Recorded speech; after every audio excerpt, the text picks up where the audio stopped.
Hello friends, welcome back to Notes Wire. आज की class में हम function, control and disorder of endocrine glands के अंतर्गत पेंक्रियाज ग्लैंड की स्टडी करेंगे। पेंक्रियाज ग्लैंड के लोकेशन और इनसे सीक्रेट होने वाले विभिन्न प्रकार के हार्मोन को डिस्कस करेंगे। इन हार्मोन के बॉडी में वेरियस फंक्शन और इनके कंट्रोल मैकेनिज्म को समझेंगे। साथ ही साथ हम इनके इम्बैलेंस से होने वाले विभिन्न प्रकार के डिसऑर्डर को डिटेल से समझेंगे। तो चलिए आज की क्लास शुरू करते हैं। आज की क्लास शुरू करने से पहले आपसे एक छोटी सी रिक्वेस्ट है कि अगर आपको आज की क्लास पसंद आए तो प्लीज़ वीडियो को लाइक कर दीजिएगा और चैनल को सब्सक्राइब कर दीजिएगा। तो चलिए देखते हैं इंट्रोडक्शन। पेंक्रियाज एक मिक्स्ड ग्लैंड है जो एंडोक्राइन और एक्सोक्राइन फंक्शन दोनों परफॉर्म करती हैं। एंडोक्राइन कहने का मतलब यह है कि अपना सिक्रीशन जो है डायरेक्टली ब्लड में करते हैं। ये मेनली हार्मोन का सिक्रीशन करते हैं। एक्सोक्राइन फंक्शन का अर्थ ये है कि अपना सिक्रीशन जो है ये डक्ट के थ्रू करते हैं और एंजाइम का सिक्रीशन करते हैं।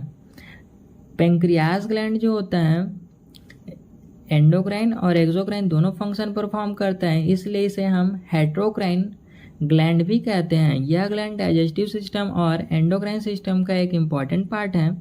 यह ग्लैंड ड्यूअल फंक्शन परफॉर्म करता है। एक तरफ यह डाइजेस्टिव एंजाइम प्रोड्यूस करता है जो कि इसका एक्सोक्राइन फंक्शन है, जो फूड को डाइजेस्ट करते हैं, और दूसरी तरफ यह हार्मोन सीक्रेट करता है जो कि एंडोक्राइन फंक्शन है, जो ब्लड शुगर लेवल को रेगुलेट करते हैं।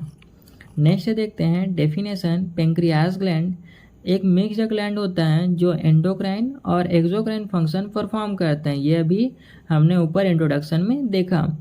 पेंक्रियाज हार्मोन्स पेंक्रियाज ग्लैंड से सीक्रेट होने वाले केमिकल्स या केमिकल मैसेंजर होते हैं जो ब्लड में ब्लड ग्लूकोज लेवल, मेटाबॉलिज्म और डाइजेस्टिव फंक्शन को रेगुलेट करते हैं। पेंक्रियाज हार्मोन कहलाते हैं।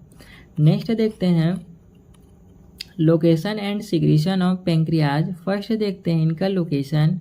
पेंक्रियाज अपर एब्डोमेन में स्टमक के पीछे और स्मॉल इंटेस्टाइन के फर्स्ट पार्ट, जिसे हम डिओडेनम कहते हैं, के पास प्रेजेंट होता है। यहाँ डायग्राम में देखिए, ये हमारी बॉडी में स्टमक है, इसके जस्ट बिहाइंड यानी कि पीछे क्या होता है, ये आपको लीफ लाइक स्ट्रक्चर दिखाई दे रही होगी।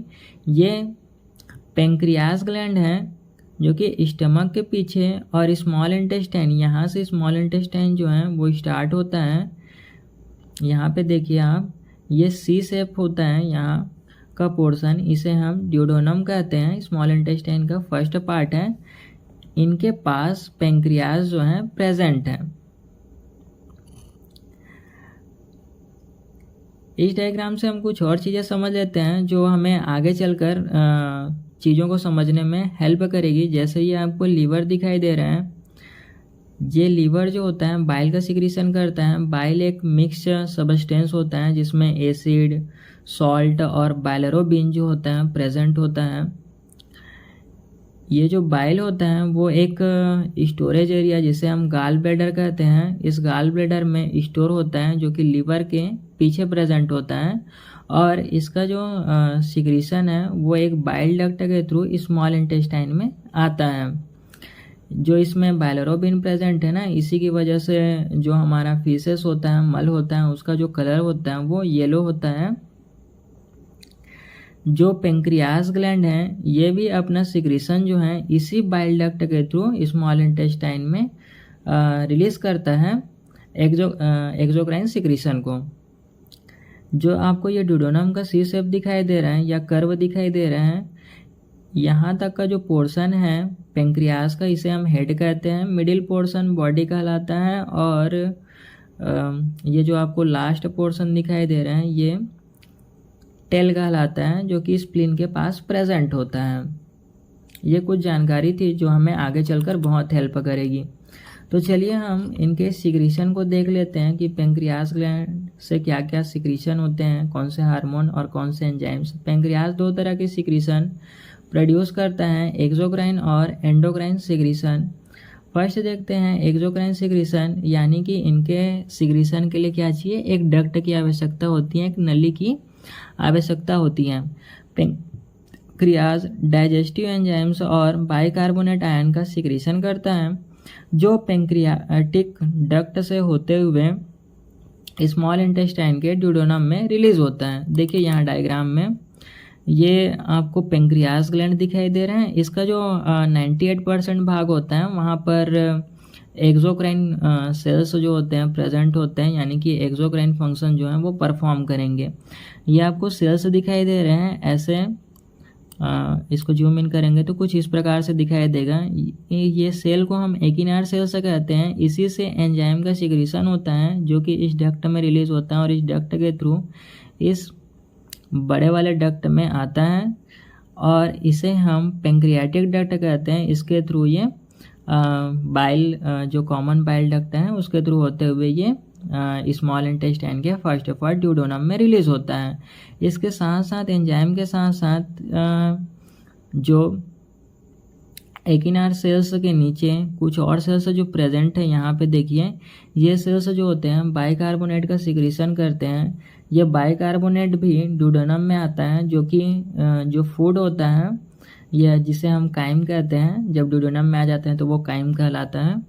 उसमें जो एसिडिटी होती है उसको न्यूट्रलाइज करता है बाइकार्बोनेट, और जो एंजाइम्स होते हैं उस फूड में प्रेजेंट फैट हो गए, फैट हो गए, प्रोटीन हो गए, कार्बोहाइड्रेट हो गए, उनको डाइजेस्ट करने में हेल्प करता है।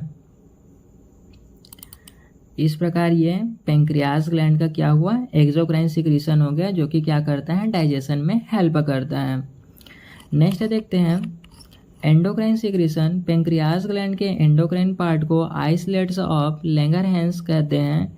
ये आइसोलेट डिफरेंट टाइप के सेल से मिलकर बनते हैं जो स्पेसिफिक हार्मोन सिक्रेट करते हैं। यहाँ डायग्राम में देखिए ये आपको छोटे छोटे ब्लू कलर के सर्कुलर शेप में कुछ चीज़ें दिखाई दे रही हैं, स्ट्रक्चर दिखाई दे रही हैं। ये आइसोलेट्स ऑफ लैंगरहैंस हैं। ये पेंक्रियास ग्लैंड में लगभग 1 से 2% भाग में प्रेजेंट होता है। ये सेल्स जो हैं ये एंडोक्राइन फंक्शन परफॉर्म करते हैं। सेल को आप थोड़ा जूम इन करके देखेंगे तो इस प्रकार से दिखाई देंगे। इसके इर्द गिर्द क्या होते हैं, ब्लड वेसल्स जो हैं वो प्रेजेंट होते हैं। जैसे आपको ये रेड कलर के दिखाई दे रहे हैं, ये ब्लू कलर के, ये ब्लड वेसल्स हैं ताकि ये जो सेल्स का सिक्रीशन है वो क्या करें, ब्लड में कर सकें। इसे आइसोलेट ऑफ लैंगरहैंस क्यों कहा जाता है, क्योंकि आपने समुद्र देखे होंगे। समुद्र में क्या होते हैं, छोटे छोटे द्वीप प्रेजेंट होते हैं ना, जिसे हम आइसलैंड कहते हैं। उसी के समान ये भी जो पेंक्रियास ग्लैंड है उसमें प्रेजेंट होता है, इसलिए इसे आइसोलेट कहा जाता है। और लैंगरहैंस इसलिए कहा जाता है क्योंकि इसे लैंगरहैंस नामक साइंटिस्ट ने इसकी डिस्कवरी की थी, तो इसलिए इसे आइसोलेट ऑफ लैंगरहैंस कहा जाता है। इसमें विभिन्न टाइप के सेल प्रेजेंट होते हैं जो कि एंडोक्राइनिक फंक्शन या फिर एंडोक्राइनिक हार्मोन जो होते हैं वो रिलीज करते हैं। चलिए इन सेल्स और इनसे रिलीज होने वाले हार्मोन को स्टडी करते हैं।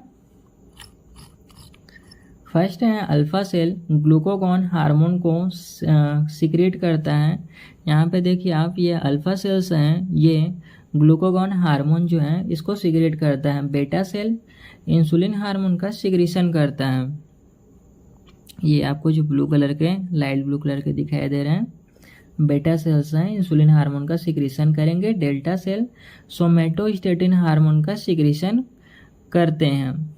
और पीपी सेल्स, जिन्हें हम गामा सेल भी कहते हैं, पेंक्रियाटिक पॉलीपेप्टाइड हार्मोन का सिक्रीशन करते हैं। आइए इन हार्मोन्स के हम फंक्शन को जानते हैं कि बॉडी में ये हार्मोन्स जो होते हैं किन फंक्शन को परफॉर्म करते हैं।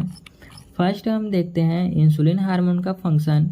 ब्लड ग्लूकोज लेवल को कम करता है। जब ब्लड में ग्लूकोज लेवल जो होता है हाई हो जाता है तब इंसुलिन हार्मोन जो होता है वो रिलीज होता है और अपना फंक्शन परफॉर्म करते हैं। किस प्रकार से अपना फंक्शन परफॉर्म करेगा, तो ग्लूकोज को सेल में एंट्री करने में मदद करता है जिससे एनर्जी प्रोड्यूस होती है। देखिए ये क्या है, सेल्स हैं।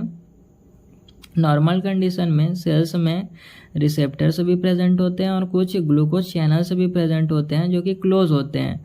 जब इंसुलिन हार्मोन रिलीज होता है तब ये रिसेप्टर के साथ बाइंड हो जाते हैं जिससे ये जो ग्लूकोज चैनल है वो ओपन हो जाते हैं और ब्लड में जो ग्लूकोज प्रेजेंट है वो सेल्स के अंदर ट्रांसफ़र हो जाते हैं, जिससे ब्लड में ग्लूकोज का लेवल कम हो जाता है और सेल्स जो होता है ग्लूकोज को एटीपी के रूप में कन्वर्ट करके अपना एनर्जी जो होता है वो प्राप्त कर लेते हैं, एनर्जी प्रोड्यूस होती है जिससे। तो एक प्रोसेस ये हो गया। दूसरा प्रोसेस ये है कि लीवर में ग्लूकोज को ग्लाइकोजन के रूप में स्टोर करता है। जो ब्लड में ग्लूकोज प्रेजेंट है उसको लीवर को स्टिमुलेट कर देता है इंसुलिन हार्मोन, जिससे जो लीवर होता है वो ग्लूकोज को ग्लाइकोजन के रूप में स्टोर करने लगता है। इस प्रकार ग्लूकोज को ग्लाइकोजन के रूप में स्टोर करना ग्लाइकोजेनेसिस कहलाता है। तो ये हो गया इंसुलिन हार्मोन जो कि ग्लूकोज लेवल को कम करता है। दो मेथड से कम करता है, एक तो बाइंडिंग थ्रू रिसेप्टर एंड दूसरा फंक्शन करता है कि लीवर के सेल को स्टिमुलेट करता है, जिससे लीवर जो होता है ग्लूकोज को ग्लाइकोजन के रूप में स्टोर कर लेता है, जिससे ब्लड में जो ग्लूकोज की मात्रा है, लेवल है, वो कम हो जाए। नेक्स्ट देखते हैं ग्लूकेगॉन हार्मोन जो होता है अल्फा सेल से रिलीज होता है। यह ब्लड ग्लूकोज लेवल को बढ़ाता है, इंक्रीज करेगा।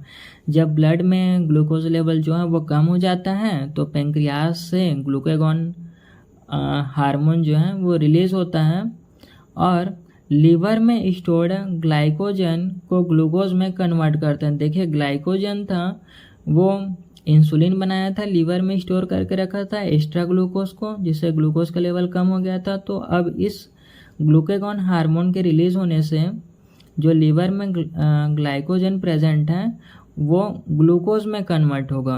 ठीक है, फिर से कन्वर्ट हो जाएगा।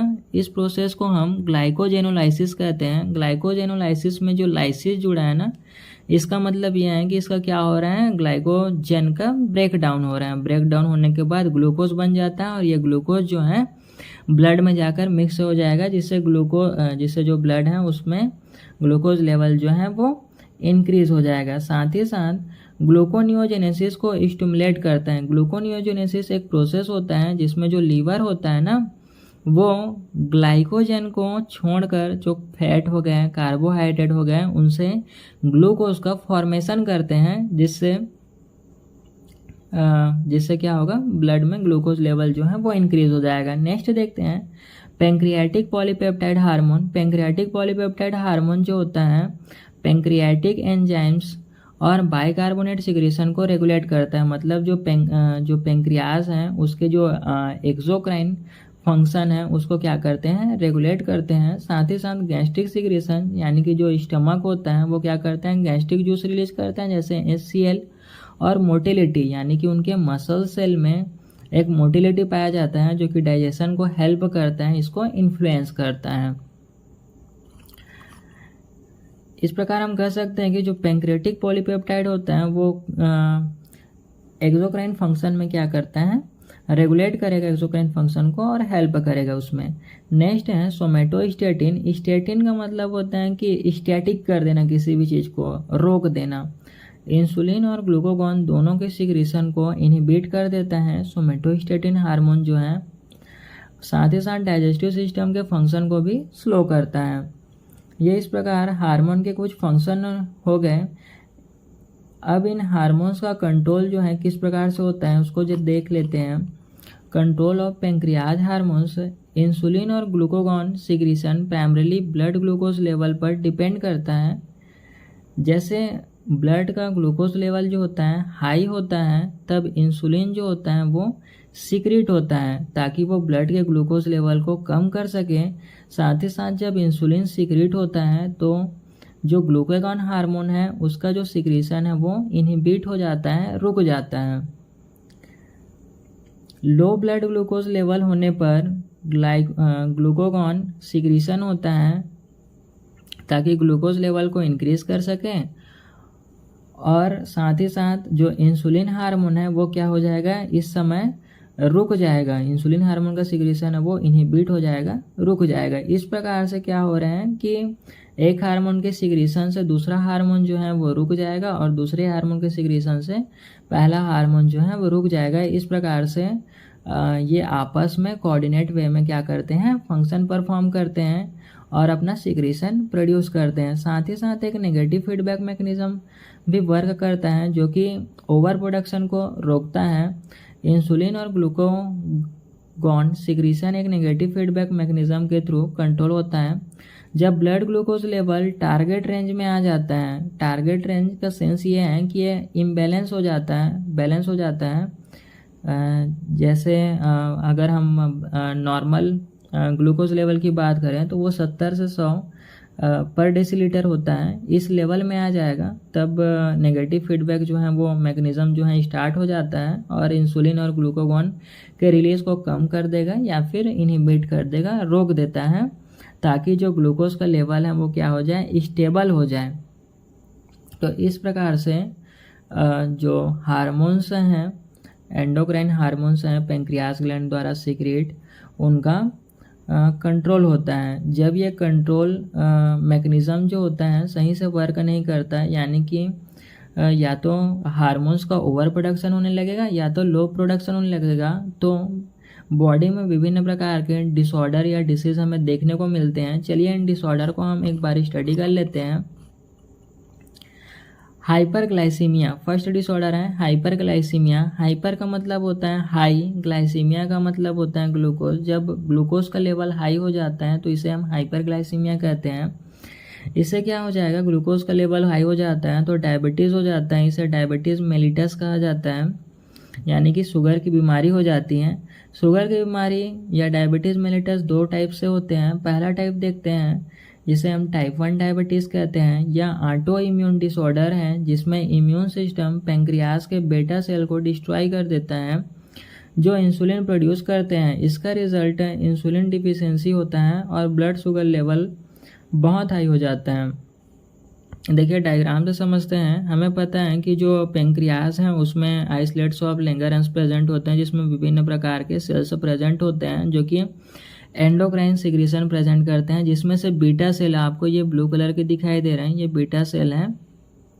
एक्चुअल में इसका जो मैकेनिज़्म है ना कि जो ऑटो इम्यून सिस्टम है वो कैसे काम करता है या फिर किस वजह से एक्टिव होता है, ये अभी तक अच्छी तरह से अंडरस्टूड नहीं है। लेकिन ये प्रोसेस कहा जाता है कि हमारी जो बॉडी होती है, जब कोई भी प्रकार का वायरस जो होता है वो हमें इफ़ेक्ट हो जाती है तब एंटीबॉडी बनती हैं। वो एंटीबॉडी जो होता है बाद में जाकर बीटा सेल के साथ अटैच हो जाता है, जिससे हमारा जो इम्यून सिस्टम जो होता है वो आकर इस बीटा सेल को ईट करने लगता है, किल करने लगता है, जिससे ये बीटा सेल जो होते हैं वो डिस्ट्रॉय हो जाते हैं। जब बीटा सेल डिस्ट्रॉय हो गया तो जो इंसुलिन मैकेनिज़्म मशीनरी थी वही डिस्ट्रॉय हो गया, तो इंसुलिन का फॉर्मेशन हो सकता है क्या, नहीं होगा। जब इंसुलिन का फॉर्मेशन नहीं होगा तो ब्लड में ग्लूकोज लेवल हाई हो जाएगा जिससे टाइप 1 डायबिटीज़ हो जाता है। इसमें इंसुलिन प्रोडक्शन जो सेल हैं वो पूरी तरह से डिस्ट्रॉय हो जाता है, मतलब इंसुलिन का फॉर्मेशन होगा ही नहीं, जिससे हमें क्या करना पड़ता है, इंसुलिन का इंजेक्शन जो है वो लेना पड़ता है। ये जो डिसीज़ होती है ना ये लगभग 10% व्यक्तियों में देखा जाता है और ये डिसीज़ जो है कोई भी एज में हो सकती है। नेक्स्ट है टाइप 2 डायबिटीज़। यह कंडीशन इंसुलिन रेजिस्टेंस और इंसुलिन डिफिशियंसी की वजह से होती हैं। यानी कि देखिए दूसरे डायबिटीज़ किस कंडीशन में होंगे, तो ये डायबिटीज़ जो है लगभग 90% लोगों में दिखाई देती हैं। ये एज के साथ साथ होती हैं, यह जो कि 40-45 के बाद होती हैं, लेकिन यंग एज से भी चालू हो सकता है। इसमें क्या होता है, जो सेल्स होते हैं इसमें हमने देखा था कि क्या होते हैं, रिसेप्टर प्रेजेंट होते हैं और एक ग्लूकोज चैनल होता है जिसमें जो इंसुलिन होता है वो क्या करता है, बाइंड करने के बाद जो ग्लूकोज रिसेप्टर चैनल हैं ग्लूकोज चैनल्स हैं वो ओपन हो जाते हैं। लेकिन क्या होते हैं, इस सेल में प्रेजेंट जो रिसेप्टर होते हैं वो रेजिस्टेंस हो जाते हैं इंसुलिन के प्रति, यानी कि इंसुलिन को अपने ऊपर बाइंड होने नहीं देते, जिससे ये चैनल्स ओपन नहीं होते और ओपन नहीं होने की वजह से जो ब्लड में ग्लूकोज है वो सेल के अंदर नहीं आ पाते, जिससे ग्लूकोज का लेवल जो है ब्लड में हाई हो जाता है। एक और रीज़न है कि या तो इंसुलिन जो है वो क्या हो जाए, कम हो जाए। इंसुलिन की मात्रा अगर कम हो जाए तो भी शुगर की मात्रा जो है वो ब्लड में ज़्यादा हो जाएगी, यानी कि ग्लूकोज की मात्रा, जिसकी वजह से टाइप 2 डायबिटीज़ हो जाता है। जिसका उपचार ये है कि प्रारंभ में हमें कुछ मेडिसिन दे दिया जाता है जिससे इसका इलाज हो जाता है, लेकिन अगर ये और अधिक बढ़ जाती है तो और अधिक बढ़ जाएगा तो हमें इंसुलिन का इंजेक्शन इसमें भी लेना पड़ेगा।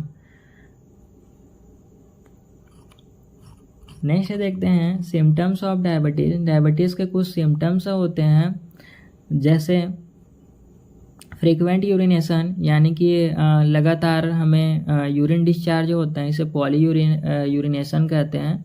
होता क्या है, जो किडनी होता है ना वो फिल्ट्रेशन का काम करता है, आपको भी पता है। तो किडनी जो होता है वो ब्लड में जो ग्लूकोज प्रेजेंट है उसको भी फिल्टर करता है, और ग्लूकोज जो होता है वाटर के साथ मिक्स होकर शरीर से बाहर निकलता है। तो ग्लूकोज का लेवल हाई होने की वजह से वाटर अब्जॉर्प्शन और जो ग्लूकोज हैं वो दोनों क्या होते हैं, साथ ही साथ एक्सक्रीट होने लगते हैं यूरिनेशन के द्वारा। तो जिससे जो अधिक मात्रा में हमें यूरिनेशन होती है, साथ ही साथ जब यूरिनेशन अधिक होगा तो हमें क्या लगेगी, प्यास भी लगेगी, जिससे इंक्रीज्ड थ्रिस्ट हो जाता है, मतलब प्यास जो होती हैं वो अधिक लगने लगती हैं। अब जो सेल्स होते हैं वो डायबिटीज़ के कंडीशन में जो ग्लूकोज हैं उसको क्या नहीं कर पा रहे हैं, अब यूटिलाइज नहीं कर पा रहे हैं, क्योंकि हमने देखा था क्योंकि जो इंसुलिन के प्रति रेजिस्टेंस हो गए हैं, क्योंकि रेजिस्टेंस होने की वजह से जो सेल्स थे उनके जो चैनल्स थे वो क्या हो रहे थे, ओपन नहीं हो पा रहे थे। जब तक ओपन नहीं होगा तब तक उसमें ग्लूकोज जो है वो प्रवेश नहीं करेगा, और प्रवेश नहीं करने की वजह से जो हमारे सेल्स हैं उसको एनर्जी नहीं मिल पाएगा, जिससे हमारा जो वेट है वो लॉस होने लगेगा, फैटीज यानी कि थकान हमें महसूस होगी। साथ ही साथ हमारा जो विज़न है वो भी ब्लड हो जाएगा, मतलब दिखाई देना जो है वो धुंधला दिखाई देने लगेगा। नेक्स्ट डिसऑर्डर देखते हैं हाइपोग्लाइसीमिया। हाइपो का मतलब होता है लो, ग्लाइसीमिया का मतलब होता है ग्लूकोज। जब ग्लूकोज का लेवल जो होता है लो हो जाता है तो इस कंडीशन को हाइपोग्लाइसीमिया कहते हैं। इंसुलिन ओवरडोज या इम्प्रॉपर इंसुलिन फंक्शन की वजह से हाइपोग्लाइसीमिया हो सकता है, मतलब इंसुलिन की जो मात्रा है वो जब ज़्यादा रिलीज होने लगेगा तो ब्लड में जो ग्लूकोज लेवल है वो क्या हो जाएगा, बहुत अधिक कम हो जाएगा। इसमें ब्लड शुगर लेवल्स बहुत कम हो जाता है, जो शेकीनेस यानी कि हाथ पैर जो होते हैं ना वो कांपने लग जाते हैं, कन्फ्यूज़न और अनकॉन्शियस तक लीड होता है। वास्तव में ये क्यों होता है, क्योंकि जो हमारे ब्रेन सेल्स होते हैं ना उनको चाहिए होता है ग्लूकोज अपना फंक्शन परफॉर्म करने के लिए, लेकिन उनको ग्लूकोज नहीं मिल पाता, जिससे अनकॉन्शियस, कन्फ्यूज़न और डाइजीनेस मतलब चक्कर आने लगते हैं। ये सब सिम्टम्स जो हैं हाइपोग्लाइसीमिया यानी कि जो ब्लड में ग्लूकोज लेवल है उनके बहुत कम हो जाने पर दिखाई देता है। तो इस प्रकार से ब्लड ग्लूकोज लेवल को हाई होना और लो होना दोनों ही एक प्रकार से क्या है, नुकसानदायक है बॉडी के लिए।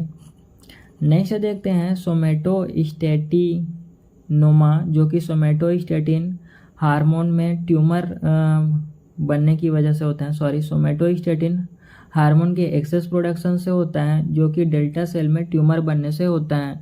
यह रेयर ट्यूमर है जो पेंक्रियास के डेल्टा सेल्स में होते हैं और एक्सेस सोमेटोस्टेटिन प्रोड्यूस करता है।